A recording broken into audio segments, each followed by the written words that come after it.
南投一个原住民族的园区今仔日开幕，却因为国内若像标出地这园区内底烘猪肉的餐厅目前是改行羊肉。若明仔载本地要办上清凉烘肉活动，也会甲猪肉换掉。 无法度烘大猪，只好改烘羊肉。南投县原治野园区巴布乐园拜五开幕，内底原住民餐厅是由一定摕着烘猪认证的师傅来经营，要互游客食到上传统的原住民烘猪料理。想袂到国内传出非洲猪这开幕改烘羊，互大家感觉有淡薄仔可惜。 未来在原民处这边，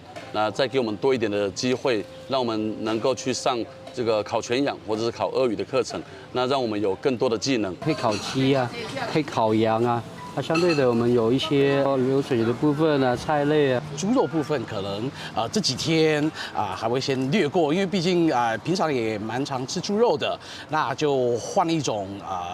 肉来吃，其实也不错。 南投县政府表示，部落的烘猪师傅除了烘大猪，也会晓烘鸡、鸭、鱼这食材，而且拢是摕到烘猪认证的师傅，也经过原住民料理、板豆中破塞训练，面对猪这，因也是真有竞争力。